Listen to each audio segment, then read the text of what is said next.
தமிழ்நாட்டில் இருக்கணும்னே 2026 உனக்கு கொட்டத்தில் அடக்கி ஓட ஒண்ணுன்னு அதுக்காகத்தான் வந்திருக்கேன்னு. இதுக்காகலாம் வரலன்னு. இதில் மாற்றி ஆகும். 2026 நீங்கள் மாற்றினீங்கன்னா நம்ம தலைமுறையை அழிச்சிடும். ரோலெக்ஸ்னு பேர் வைக்கிறான் பாருங்க, என்ன கொழுப்பு பாருங்க. ரோலெக்ஸ்னு பேர் வைக்கிறான்.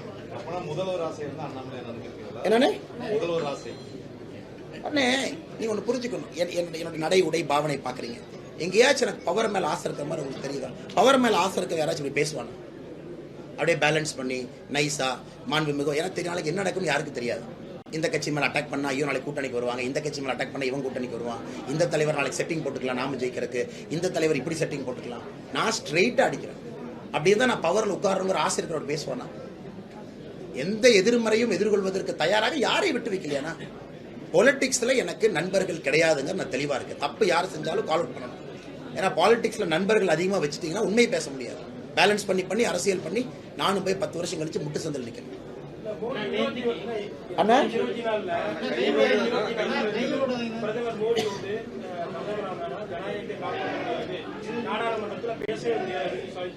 அப்படி யார் சொன்னாருன்னு? ஓ, இவர் நாடாளுமன்றத்துக்கு போய் பேசி பார்த்தாரா? ஸ்டாலின் ஒரு நாடாளுமன்றத்துக்கு போனாராமா, அவர் எந்திரிக்கு பேசுறதுக்கு எதிர்த்து நின்னாருங்களாமா. உடனே மோடி ஐயா பேசக்கூடாதுன்றாராமா, உடனே வெளியே வந்துட்டாராமா. உடனே இங்க வந்து ஸ்டாலின் என்ன நாடாளுமன்றத்துக்குள்ள எட்டி பார்த்திருக்காரா ஸ்டாலின் ஐயா? ப்ரொசீடிங்ஸ் ஆஃப் ஹவுஸ் என்ன, ஸ்பீக்கர் என்ன, காலிங் அட்டென்ஷன் என்ன, ஒரு கட்சிக்கு பேசுறதுக்கு எப்படி டைம் கொடுக்குறாங்க, அந்த கட்சிக்கான டைம் அலோகேஷன் என்ன, இதெல்லாம் ஒரு தெரியுமா? சும்மா அப்படி அடிச்சுட வேண்டியது. நாடாளுமன்றத்தில் பேச முடியாது. இன்னைக்கு நாடாளுமன்றத்தில் எங்களை விட எதிர்கட்சிகள் தான் அதிகமாக போய் பேசுறாங்க. நாங்கள் உண்மை பேசுறது கம்முன்னு உட்காந்துருக்கோம். எல்லாம் எதிர்த்து பொய்யா பேசுறாங்க நாடாளுமன்றத்தில். இரண்டாவது, அண்ணா இன்னைக்கு காலையில 2 மணிக்கு வந்து வீட்டில் கைது பண்றது ஜனநாயகமா? கோயம்புத்தூர்ல ஒரு ஸ்கூல் மோடி ஐயா ரேலி நடக்குது. கோயம்புத்தூர் உதாரணமே கொடுக்குறாங்க. குழந்தைங்களுக்கு மத்தியானத்துக்கு மேல லீவ் விட சொல்றாங்க. குழந்தைங்களுக்கு லீவ் விட்டாச்சு. குழந்தைங்க எல்லாம் மோடி ஐயா வரும்போது ரோட்ல வந்து பாக்குறாங்க. என்ன செக்ஷன் போட்டிருக்காங்க தெரியுமானே? ஏன் செக்ஷன் பாத்தீங்களா? என்னென்ன சட்டம் இருக்கோ, குழந்தைகளை துன்புறுத்தினார்கள் ஒரு செக்ஷனை போடு, போக்சோ போடு, இருக்கிற எல்லா ஜூனியர் ஜஸ்டிஸ் ஆக்ட் போடு, எல்லாத்தையும் போடு. ஹைகோர்ட் என்ன சொல்லுச்சு? இதை விட கேவலமாக ஒரு எஃப்ஐஆர் உங்க வாழ்க்கையில போட்டிருக்க முடியாதான்னு ஹைகோர்ட் நீதிபதி சொல்லலையா? இது ஜனநாயகம். உங்களுக்கு ஸ்கூல்ல இருக்கக்கூடிய குழந்தை ரோட்ல வந்து அவர்களுடைய பிரதமரை அவங்க பாக்குறாங்க. காரணம் ஸ்கூல் லீவு, மத்தியானம் வீட்டுக்கு போக சொல்லிட்டாங்க எல்லாத்தையும். அதுக்கு அந்த ஸ்கூல் மீது அவங்க போட்டிருக்கக்கூடிய வழக்கு. இது ஜனநாயகத்தை பத்தி ஸ்டாலின் அவங்க நம்ம கிளாஸ் எடுக்கிறாங்க. அவங்க கூட்டணி யாரோட வச்சிருக்காரு? காங்கிரஸோட. எத்தனை முறை காங்கிரஸ் 356 பயன்படுத்தி மக்கள் அதிகாரம் பெற்ற மாநில அரசு பண்ணிக்கினாங்க? 91 முறை.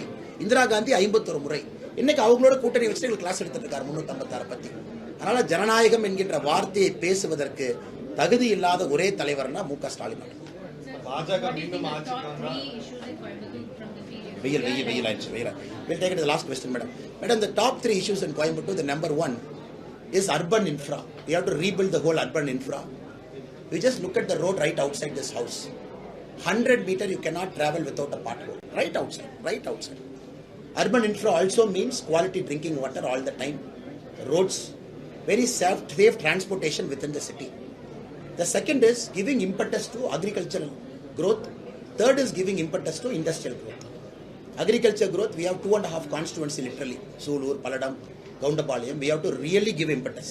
Now yesterday I was given to understand, Mr. EPS has spoken, this Anamalai Nallaru is not possible.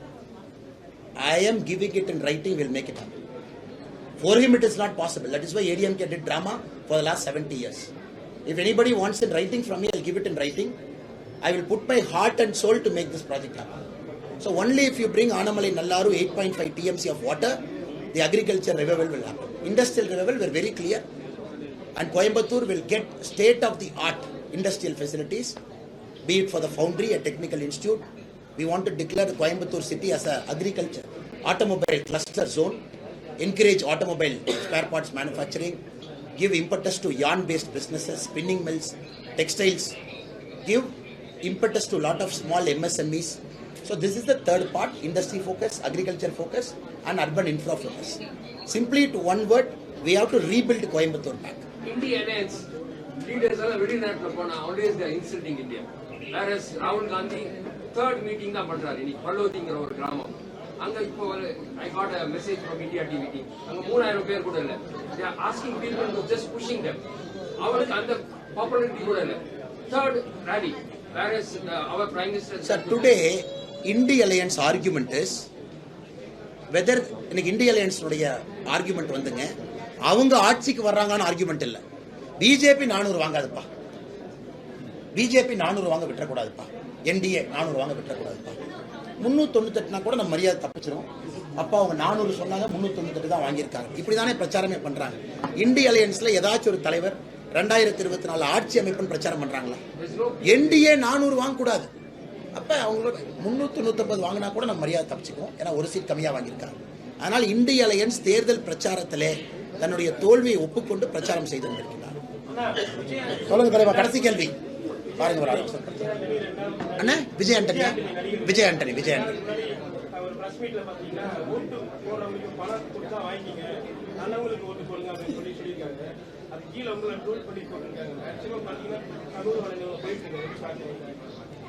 அண்ணே, நான் இந்த முறை பிரஸ் கிட்ட ஓப்பனா நான் ஒரு டிபேட்டாவே வச்சு நான் நிக்கிறேங்கன்னா, காரணம் தமிழகத்துல வெற்றி பெறணும், அது ஒன்.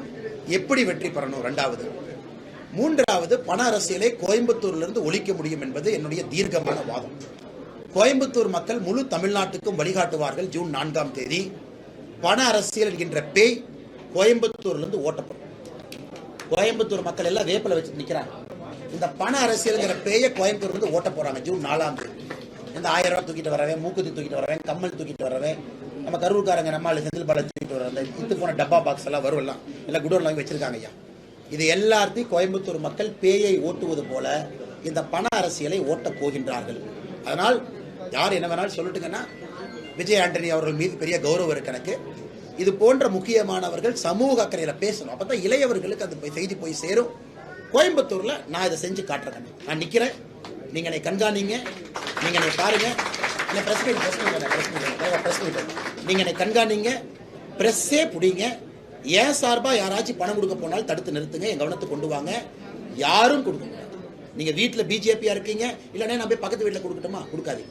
ஆனா இல்லனே நான் இங்க போய் கொடுக்கட்டுமா, கொடுக்காது. இல்லனே நான் எம்பாட்டுக்கு வாலண்டரியா பண்றான்னு இருக்கேன், கொடுக்காது. ஏன் சார்பாவும் கொடுக்காதீங்க, நானும் கொடுக்க மாட்டேன். ஜூன் 4ஆம் தேதி கோயம்புத்தூர் மக்கள் வேப்பலையோடு இருக்காங்க. இந்த பண அரசியல் பேயை இங்கிருந்து ஓட்டி விடுவோம், அடுத்து தமிழ்நாட்டில இருந்து துரத்திடும். 2026 நேர்மையான ஒரு அரசியல் நடக்கும். பாஜக ஆட்சிக்கு வந்தா இனிமேல் தேர்தல் இருக்கான்னு சொல்லி எதிர்க்கட்சிகள் கருத்து வச்சிருக்காங்க. சரி, இப்ப பாஜக ஆட்சியில தான் இருக்கும், தேர்தல் நடக்குதா இல்லையா? 24 பிறகு. அப்ப 19 ஆட்சிக்கு வந்த தேர்தல் நடந்ததா இல்லையா? 14 ஆட்சிக்கு வந்த தேர்தல் நடந்ததா இல்லையா? 24 ஜெயிச்சதுக்கு அப்புறம் என்ன சொல்லுவாங்கன்னா 29 பிறகு தேர்தல் நடக்காது, 29 ஜெயிச்சா 33 பிறகு தேர்தல் நடக்காது. யாருன்னு சொன்னது? அந்த அறிவாளி நான் கேட்கணும், யாருன்னு? எதிர்க்கட்சிகள் ஓவராலா வைக்கிறாங்க. அண்ணே 24ங்கிறது வந்து ரொம்ப இன்சிஸ்ட் பண்ணி சொல்றாங்க. 24க்கு அப்புறம் பிஜேபியோட ஆக்ஷன்ஸே எல்லாமே டோட்டலா மாறும் அப்படிங்கிற ஒரு விஷயம் இருக்கு. ஏங்க பேரை மாத்திடுவாங்க, ஒரே நாடு ஒரே தேர்தல் ஆக்கிடுவாங்க. ஆனா ஒரே நாடு ஒரே தேர்தல் ஆக்கத்தான் போறோம். ஆனா ஒரே நாடு ஒரே தேர்தல் ஆக்கத்தான் போறோம், எந்த டவுட் யாருக்கு வேண்டாங்கண்ணா. ஒரே நாடு ஒரே தேர்தல் வரத்தான் போகிறது. ஏன்னா ராம்நாத் கோவிந்த் அவங்க ரிப்போர்ட் கொடுத்துட்டாங்க. அதனால யாருக்கும் சந்தேகம் வேண்டாம். ஏன்னா கலைஞர் கருணாநிதி அவரே விருப்பப்பட்டார். இந்த கலைஞர் ஐயா மேலே இருந்து மோடி ஐயா ஆசீர்வாதம் பண்ணுவார். 1970 கலைஞர் ஐயா விருப்பப்பட்டது ஒரே நாடு ஒரே தேர்தல் வேண்டும் என்று நாங்கள் செய்து காட்டுகின்றோம். என்ன தவறுங்கண்ணா? என்ன தவறுங்கண்ணா? நதிநீர் இணைக்கிறோம், என்ன தவறு? மக்களுடைய வாழ்வாதாரத்தை உயர்த்துறோம். அதனால இதே தான் 2014 என்ன சொன்னாங்க, மோடி வந்தாருன்னா இந்தியா கலவரக்காடா மாறும். 2019 என்ன சொன்னாங்க, மோடி வந்தாருன்னா இப்படி ஆயிரும். 2024 அவங்க சொல்ல சொல்ல நாங்கள் அதிகமாகி கொண்டுதானே இருக்கின்றோம். எங்களுடைய எம்பிக்கள் குறையறாங்களான்னா கொஞ்சம் கடைசி கேள்வி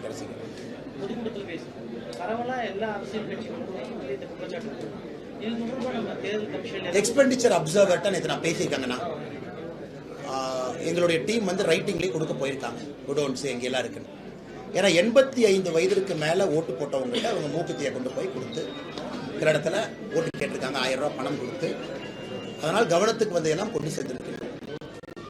இன்னைக்கு நம்ம மிக முக்கியமானது 15ஆம் தேதியிலிருந்து. ஆனால் நான் ஏற்கனவே சொன்னது போலனா, மக்களுக்கு அவங்க பணம் கொடுக்குறாங்க, மக்களுக்கு வர பணத்தை நான் ஏன் தடுக்கிறேன்? அதெல்லாம் வாங்கி வச்சுக்கணும். ஏன்னா இவன் ஆட்சி தான் பண்ணல, 1000 ரூபாய் கொடுத்தா வாங்கி வச்சுக்கணும். அதனால என்னுடைய வேலையை வந்து நான் போலீஸ்காரன் இல்லை, இதை போய் பிடி, இவனை போய் பிடி, இந்த குடோனை போய் பிடி, சபரீஷனை போய் தூக்கிட்டு வாங்க, அதுக்காக வரல. நான் ஓட்டுக்கு பணம் கொடுக்க போவது கிடையாது. அது பாயிண்ட் நம்பர் 1.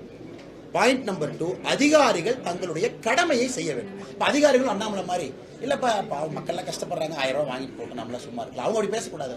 நீங்கள் வேலையை செய்யுங்கிறது தான் சொல்கிறோம். ஆனால் உங்கள் வேலையை எங்கள் கட்சிக்காரங்க போய் செய்ய மாட்டாங்க. கட்சிக்காரங்க நைட் போய் காவல் இருக்கிறது, வர்றவங்களை போய் தடுக்கிறது, வீட்டுக்கு வெளியே போய் டேரா போடுறது, அதை நாங்கள் பண்ண போகிறது கிடையாது. மக்களுக்கு பணம் கொடுக்கலாம், மக்கள் சந்தோஷமாக வாங்கிட்டு ஓட்டு நியாயமாக தர்மமாக போட்டு எங்கள் நிலைப்பாட்டில் தெளிவாங்க. பாதகம் செய்பவரை கண்டால் நாம் பயங்கொள்ளலாகாது பாப்பா, மோதி மிதித்து விடு பாப்பா, அவர் முகத்தில் உமிழ்ந்து விடு பாப்பா. அண்மை செய்திகளை உடனுக்குடன் தெரிந்து கொள்ள இணைந்திருங்கள் இயம்நாடு தொலைக்காட்சியுடன்.